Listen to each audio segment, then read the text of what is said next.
معاویہ بن وہب نے امام جعفر الصادق علیہ السلام کے حوالے سے امیر المومنین کا ارشاد نقل کیا ہے کہ اے طالب علم، علم کی 3 نشانیاں ہیں: علم، حلم، خاموشی، اور بنے ہوئے عالم کی بھی 3 علامتیں ہیں: اپنے سے اونچے سے معصیت کے ذریعے جھگڑا کرنا، اپنے سے کمتر پر غلبہ پیدا کر کے ظلم کرنا، اور ظالموں کی مدد کرنا۔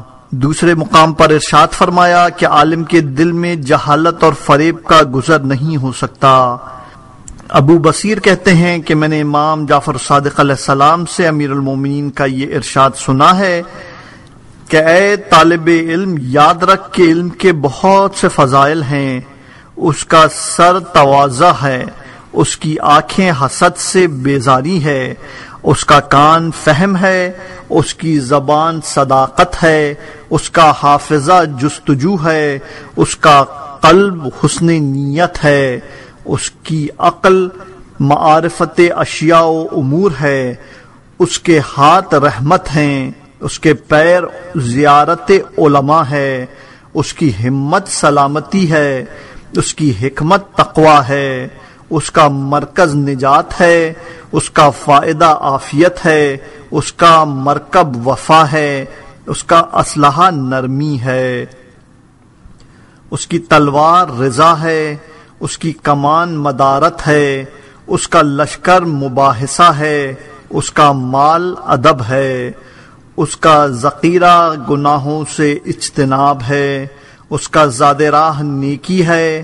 اس کی پناہ باہمی تعلقات ہیں، اس کی دلیل ہدایت ہے، اس کی رفیق نیکوں کی محبت ہے۔ مرسل اعظم صلی اللہ علیہ وآلہ وسلم کا ارشاد ہے کہ ایمان کا بہترین وزیر علم ہے، اور علم کا بہترین وزیر حلم ہے، اور حلم کا بہترین وزیر نرمی ہے، اور نرمی کا بہترین وزیر صبر ہے۔ فرزند خبردار کوئی بات بغیر علم کے نہ کہنا، کہ امام صادق علیہ السلام نے مفضل سے فرمایا کہ 2 خصلتوں سے ہوشیار رہنا، اسی میں انسانوں کی ہلاکت ہے: باطل کے ذریعے دینداری اور علم کے بغیر فتویٰ۔ امام باقر علیہ السلام کا ارشاد ہے کہ جو شخص علم اور ہدایت کے بغیر فتویٰ دے گا، اس پر ملائکہ رحمت اور ملائکہ عذاب دونوں لعنت کریں گے، اور اس کے ذمے تمام عمل کرنے والوں کا عذاب ہوگا، مرسل اعظم صلی اللہ علیہ وآلہ وسلم کا ارشاد ہے: جو ناسخ و منسوخ، محکم و متشابہ کو پہچانے بغیر فتویٰ دے گا، وہ خود بھی ہلاک ہوگا اور دوسروں کو بھی ہلاک کر دے گا۔ فرزند یاد رکھو، جو بات معلوم نہیں ہے اس کے بارے میں صاف کہہ دو کہ نہیں معلوم ہے، اللہ عالم نہ کہو۔ امام صادق علیہ السلام نے فرمایا کہ اللہ عالم کہنے سے سننے والے کے دل میں شبہ پیدا ہو جاتا ہے کہ شاید جانتے ہیں، جبکہ نہیں معلوم ہے، سے یہ بات واضح ہو جاتی ہے کہ دیانتداری سے کام لے رہا ہے۔ دوسرے مقام پر ارشاد ہوتا ہے کہ عالم کو مسئلہ نہیں معلوم ہے تو اللہ عالم کہہ سکتا ہے، لیکن جاہل کو یہ کہنے کا حق نہیں ہے، اس لیے کہ اس میں جستجوہی کی صلاحیت نہیں ہے، تو اسے صرف اقرار جہل کرنا چاہیے۔ ایک مقام پر فرمایا کہ جس حکم کو نہیں جانتے ہو اس کے بارے میں سکوت اور احتیاط سے کام لو، اور صاحبان عصمت کی طرف پلٹا دو تاکہ وہ صحیح راستے پر چلائیں اور تاریکیوں کو دور کر دیں اور حق کو واضح کر دیں۔ پروردگار کا حکم ہے جو نہیں جانتے ہو اس کے بارے میں اہل ذکر اور علماء سے دریافت کرو۔ فرزند خبردار علم کے بغیر عمل نہ کرنا، کہ اس طرح انسان غلط راستے پر چلا جاتا ہے، اور جتنا آگے بڑھتا جاتا ہے حق سے گمراہ ہوتا جاتا ہے۔ مرسل اعظم صلی اللہ علیہ وآلہ وسلم کا ارشاد ہے کہ بغیر علم کے عمل کرنے والا اصلاح سے زیادہ فساد برپا کرتا ہے۔ فرزند علماء عاملین سے محبت کرو، ان کے ساتھ رہو، اللہ ہر محبت کرنے والے کو محبوب کے ساتھ محشور کرتا ہے، اور جو جس قوم کے لیے عمل کو پسند کرتا ہے اس کے عمل میں شریک قرار دے دیتا ہے۔ اور جو جس قوم کے عمل کو پسند کرتا ہے اس کے عمل میں شریک قرار دے دیتا ہے۔ امام صادق علیہ السلام نے ابو حمزہ صومالی سے فرمایا کہ عالم بنو یا متعلم بنو یا علم دوست بنو کہ علماء کی دشمنی میں ہلاکت ہے۔ امام سجاد علیہ السلام کی یہ روایت مشہور ہے کہ ثواب کا طلبگار علماء کا ہم نشین اور پرہیزگار انسان اللہ کا محبوب ترین بندہ ہے۔ فرزند علم کو اس کے اہل کے حوالے ضرور کرو کہ تعلیم دینا ہی علم کی زکوٰۃ ہے۔ اصول کافی میں وارد ہوا ہے کہ پروردگار نے جاہلوں سے طلب علم کا عہد اسی وقت لیا ہے جب عالموں سے تعلیم دینے کا عہد لے لیا ہے۔ جناب عیسیٰ علیہ السلام نے بنی اسرائیل کو خطبہ دیتے ہوئے فرمایا کہ خبردار جاہلوں سے حکمت کی بات نہ کرنا کہ یہ حکمت پر ظلم ہے، اور صاحبان صلاحیت سے حکمت کو محفوظ نہ رکھنا کہ یہ ان پر ظلم ہے۔ فرزند خدا تمہیں زندہ رکھے اور اپنی مرضی کی توفیق کرامت فرمائے۔ خبردار تمام علوم کے حاصل کرنے میں صرف مقدار ضرورت ہی پر اکتفا کرنا اور باقی صرف علم فقہ کے حاصل کرنے میں صرف کرنا کہ علم کی محبوبیت کا راز عمل ہے، اور عمل کا تعلق فقہ سے ہے، اور فقہ سے ہی امر و نواہی پروردگار کا علم ہوتا ہے، اور احکام الہیہ ہی کائنات میں اشرف معلومات ہیں، انہی سے امور معاش و معاد کی تنظیم ہوتی ہے، اور انہی سے کمال انسانیت حاصل ہوتا ہے۔ صاحب معالم الاصول نے بہت خوب فرمایا ہے کہ اللہ نے تمام محکم افعال کسی غرض و غایت کے تحت انجام دیے ہیں، اور انسان کو اشرف مخلوقات بنایا ہے تو اس کی خلقت کی غرض و غایت بھی تمام اغراض سے اشرف ہوگی، اور ظاہر ہے کہ یہ غرض بندوں کو نقصان پہنچانا نہیں ہو سکتا کہ یہ کام جاہل اور محتاج کا ہوتا ہے، اور خداوند عالم عالم اور مستغنی ہے، لہذا غرض خلقت بندوں کا جانا ہے، اور دنیاوی فوائد حقیقتاً فوائد نہیں ہیں، یہ تو فقط نقصانات کو دفع کرنے کا نام ہے۔ فائدہ تو اسے شاذ و نادر ہی کہا جا سکتا ہے، اور ایسی چیز غرض خلقت نہیں بن سکتی، لہذا غرض فائدہ آخرت ہے، اور یہ وہ بہترین فائدہ ہے جو ہر کس و ناقص کو حاصل نہیں ہوتا۔ اس کے لیے استحقاق ضروری ہے، اور استحقاق عمل سے پیدا ہوتا ہے، اور عمل علم سے پیدا ہوتا ہے، لہذا اس عظیم فائدہ آخرت کی تحصیل کے لیے علم لازم ہے، اور جو علم اس عظیم فائدے تک پہنچا دے اس سے عظیم کوئی علم نہیں ہے۔ اور اسی لیے امام جعفر صادق علیہ السلام نے آبان بن تغلب سے فرمایا تھا کہ میرا جی چاہتا ہے کہ میں اپنے اصحاب کو کوڑوں سے ماروں تاکہ علم دین حاصل کریں۔ علی بن حمزہ کی روایت میں امام جعفر الصادق علیہ السلام کا ارشاد ہے کہ علم دین حاصل کرو، علم دین حاصل نہ کرنے والا گوار اور دیہاتی ہے۔ پروردگار نے علم دین کی تحصیل کو واجب قرار دیا ہے، اور پھر قوم میں انذار و تبلیغ کو بھی ضروری قرار دیا ہے۔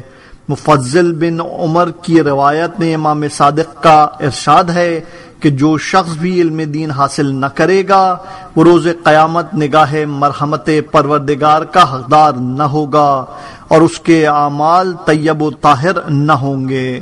ابراہیم بن عبد الحمید امام موسیٰ کاظم علیہ السلام کے حوالے سے نقل کرتے ہیں کہ مرسل اعظم صلی اللہ علیہ وآلہ وسلم ایک مسجد میں داخل ہوئے اور دیکھا کہ ایک جماعت ایک شخص کو گھیرے بیٹھی ہوئی ہے۔ فرمایا یہ کیا ہے؟ لوگوں نے کہا کہ یہ علامہ ہے۔ فرمایا علامہ کیا ہوتا ہے؟ لوگوں نے کہا انصاب عرب و قانع عرب و اشعار عرب اور ایام جاہلیت کا عالم ہے۔ آپ نے فرمایا ہوشیار رہو، یہ وہ علم ہے جس کا جاننا مفید نہیں ہے اور نہ جاننا مضر نہیں ہے۔ علم کی تین ہی علامتیں ہیں، محکم آیات، عادل فریضہ اور مستقیم سیرت، اس کے علاوہ وہ سب فضیلت ہے۔ یہاں ذیشان جوادی مرحوم فرماتے ہیں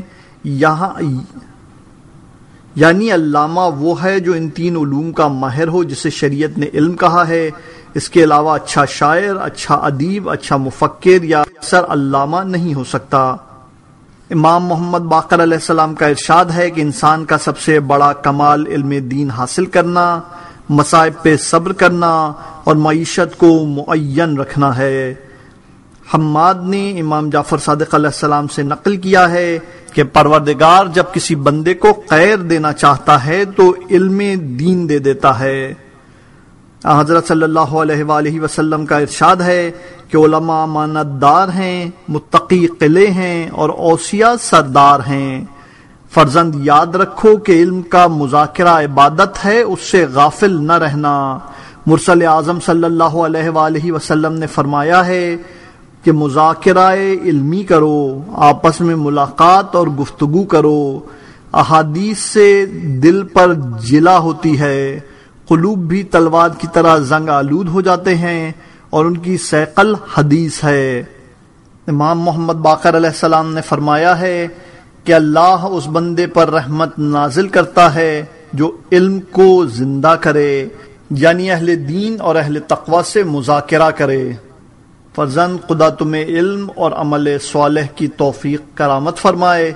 اگر حالات زمانہ کی بنا پر کسب معاش ضروری ہو جائے اور کسب معاش نہ کرنا موجب ذلت تو باعث ارتکاب محرمات ہو جائے تو خبردار، کسب معاش کے پیچھے تحصیل علم کو یکسر نظر انداز نہ کر دینا، بلکہ تھوڑی دیر تحصیل علم کرنا اور تھوڑی دیر کسب معاش۔ روایات و تجربات کا خلاصہ یہ ہے کہ زیادہ دوڑ دھوپ کرنے سے رزق میں اضافہ نہیں ہوتا اور کم وقت صرف کرنے سے اس میں کمی نہیں ہوتی۔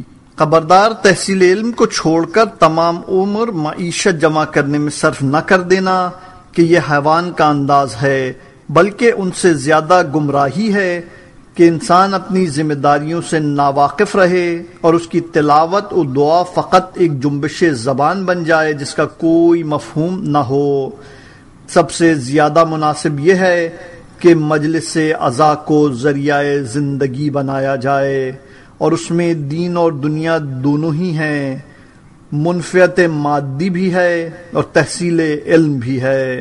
یہاں پر ذیشان جوادی مرحوم تحریر فرماتے ہیں کہ کاش مصنف مرحوم کی نگاہ اس دور پر بھی ہوتی جب عام تقریریں تحصیل علم سے بے نیاز ہوتی جا رہی ہیں اور ذکر و بیان کے لیے کسی طرح کا علم دین ضروری نہیں ہے۔ از ذیشان جوادی مرحوم۔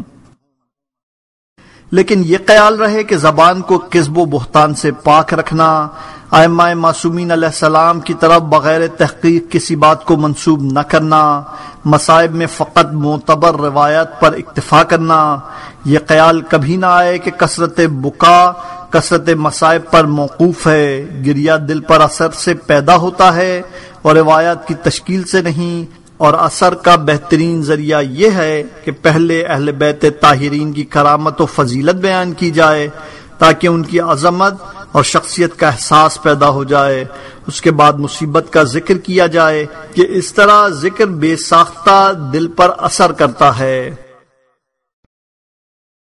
فرزند، خبردار طبابت کا پیشہ اختیار نہ کرنا کہ اس کا خطرہ بہت عظیم ہے اور اس سے نجات بہت مشکل ہے، خصوصاً اگر ہاتھ لگا کر علاج کرنا پڑے کہ ہر آن وسوسہ شیطان کا اندیشہ رہتا ہے۔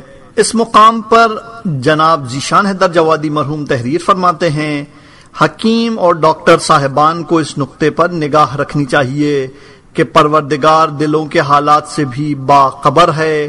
کسی خاتون کے علاج میں نفس پر ہاتھ رکھتے وقت اور اس کے جسم کی تفتیش کرتے وقت ذرا بھی نیت میں فطور پیدا ہو گیا تو فیس تو بعد میں ملے گی، جہنم کا استحقاق پہلے پیدا ہوگا۔